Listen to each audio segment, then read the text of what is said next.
embarked my flight from Hong Kong to Las Vegas. Usually during such a long flight, I would relax and lie down on my business class seat, but this time I couldn't relax. I kept on wondering whether I've done the right thing. I wasn't comfortable about this journey. The first reason was the exorbitant cost. I wasn't talking about the price of my business class seat on the plane. It was expensive but manageable. I was talking about the cost to bring Mia from China to Las Vegas. Mo visited me 1 week after I told her about the plan to Las Vegas. She explained to me all the expenses details. She thought I wouldn't be interested anymore after listening to these details. She was surprised and I was surprised too at my own determination to fulfill Mia's wish to meet her friends and celebrate with them. The only way Mia could travel was by a private jet. Her passport and passports of all the passengers in that private jet would be forged. Mo hoped their private jet flight would be untraceable by Mauer's spies. If I wanted to travel with Mia, I should use a fake passport as well. Because I didn't want to use a fake passport, I traveled separately using a commercial airline, Cathay Pacific. Considering the tight security in the international airport, Mo said that she didn't worry about me traveling alone. My driver in Hong Kong would drop me off at the airport. In Las Vegas, Mo would arrange some bodyguards to pick me up at the airport. The cost of a private jet flight was understandably very high, but the cost of Mia's bodyguards was even higher. I wasn't talking about their wages. I was talking about the amount I should donate if any of them died during this trip. You want to negotiate the cost of their lives? You're lucky that these people don't have any family, otherwise you'll pay more. And because they are low-level fighters, you only pay $10,000 to $20,000 US for each death to a charity of their choice. You won't pay the total $200,000 US if some of them return alive. Seriously, they are willing to die for Mia. Each of their lives is surely worth more than $20,000 US. How much will you value your own life? Besides, they chose good charities, orphanage, food bank, hospital. You see the list yourself. Unfortunately, our line of job doesn't have a life insurance, so we ask the client to pay. Also, I won't charge you anything if I die, so consider yourself lucky. I remembered Mo's speech to me. Honestly, I wasn't a generous giver. I usually donated in hundreds or less. Rarely I donated in thousands. To give $200,000 US in one day, it would never cross my mind. I wasn't a rich man. I was a middle class, with middle class salary and income, and middle class wealth. To spend so much money in one trip ached my heart. However high the pile of money spent, there is even a scarier possible cost. Death, either my death, Mia's death, or any of the bodyguards' death. Mo complained to me about pathetic fighting skills of the new bodyguards. Mr. Lung's advisor Lu Feng said that some of them might not return home safely to China. That is why he suggested that Mr. Lung send only low-level fighters who were willing to die in this trip. Mia has ever told me that Mo said that Lu Feng said that he wasn't a fortune teller. So despite what he said, I moved on with the plan. Hopefully, no one died. Otherwise, Mia and I would be very devastated. Mia was still sad every time she remembered Gold, who died protecting her. She wanted to visit Gold's memorial tablet on the anniversary date of his death, but Mo rejected her request due to a possible security concern of Mia. Mo explained to me that Gold's memorial tablet was placed beside Dawn's and Locke's memorial tablets. That was the real reason Mia shouldn't visit the place. If there would be another bodyguard died for her, what would Mia feel? I would be even more devastated than Mia, because if anyone died, I was the one who sent him to this trip and indirectly caused his death. Lu Feng wasn't the only one who spoke negatively regarding this trip. Mia said that although she wanted this trip so much, she didn't feel peace about it. So I ignored the feeling of two very sensitive people. The final reason I was uncomfortable about this journey, I lied to Mia. I told her that I paid a good deal price for her seat in the private jet because she would share the cost with other business travelers on the same plane. Those business travelers were actually, of course, her bodyguards. Do you remember a similar lie I told her 2 years earlier? That I got a good deal on a rented house because Mia would share the house with art students who were actually her bodyguards? Yet Mia believed me again. I felt sick of myself for lying to her. Despite all the risk, I couldn't let her be locked in the desert forever. She had stayed there for more than a year. Her job was fine, but she couldn't get a new friend because the others were not allowed to talk with her unless it was regarding the job. Mo was her only friend there. No wonder she couldn't cheer up much. I knew that she needed this trip. Anyway, it was too late to regret it. Perhaps Mia has arrived in Vegas. All my doubts disappeared when I saw Mia smile so brightly. Larry, Laura, Mo, Mia, and I ate together at a restaurant in our hotel. Wow, Mia, now you have a bodyguard following you all around, said Larry. Yes, this is Mo.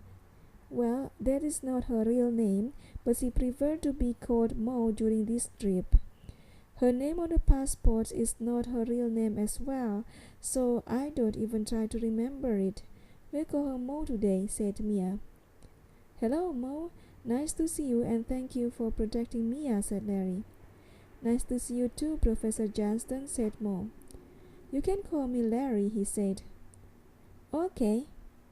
Larry, I have a question that has been on my mind ever since I left Indonesia. Do you mind if I ask you? Mo asked. Not at all. Go ahead, Larry said. We all believe that Mia didn't blow up Dr. Bara's power plant, but can you prove that scientifically? Mo asked. Are you still in doubt? Larry asked. No, I don't doubt Mia, but I am not a scientist, so I cannot explain what has happened, Mo answered. Honestly, the only scientific evidence that we have is a video of satellite images in that particular place on that particular day.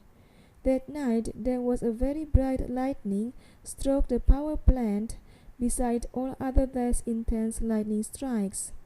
Soon after that particular strong lightning strike, the power plant blew up, said Larry.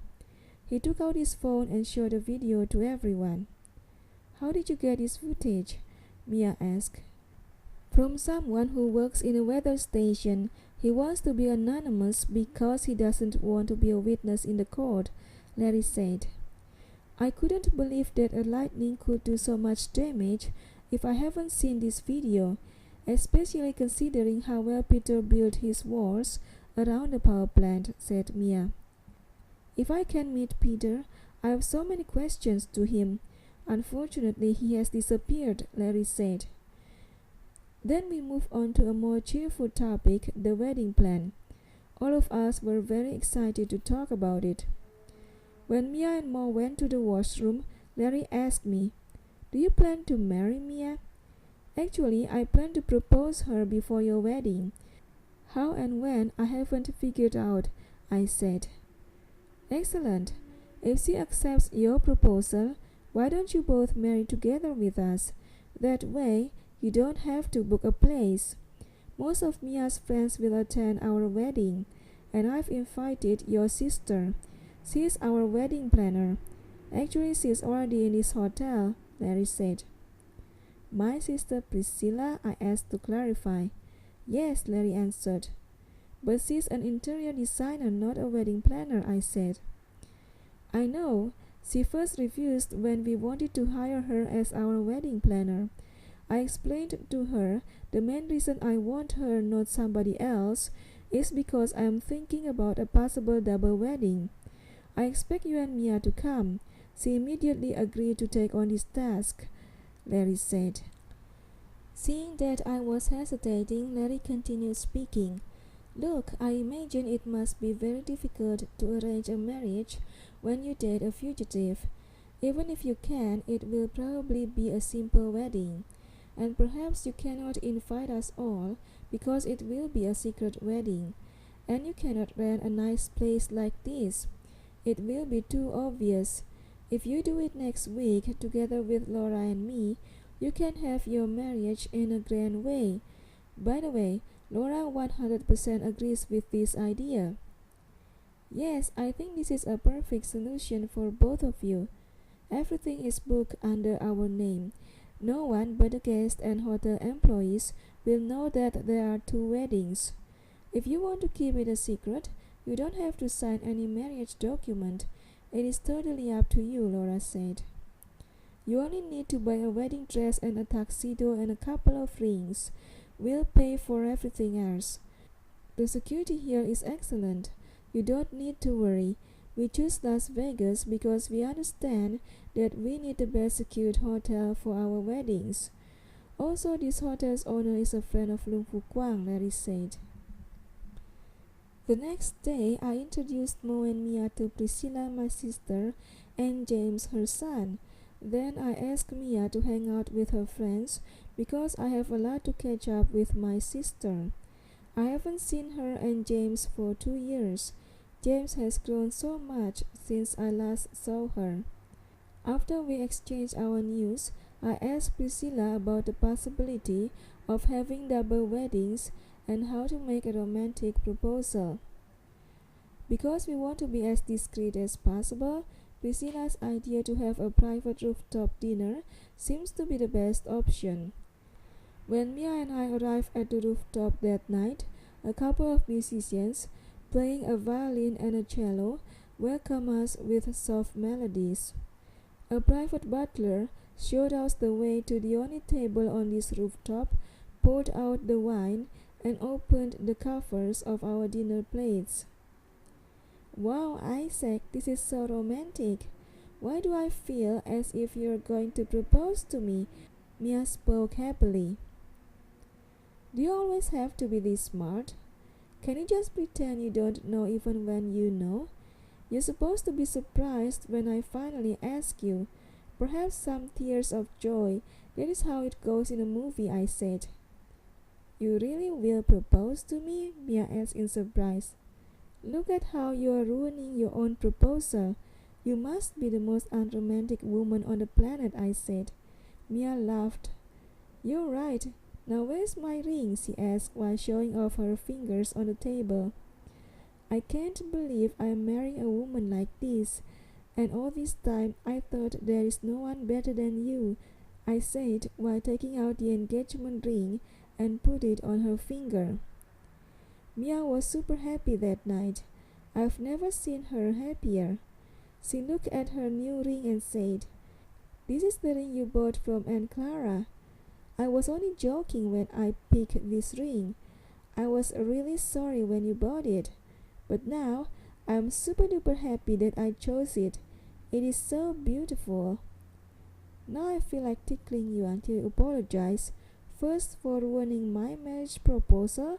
Second for making me bought such an expensive ring from my aunt, I said. Please don't tickle me, she pleaded. I didn't tickle her. Instead, I kissed her. The stars above were our witnesses that night of how I loved Mia.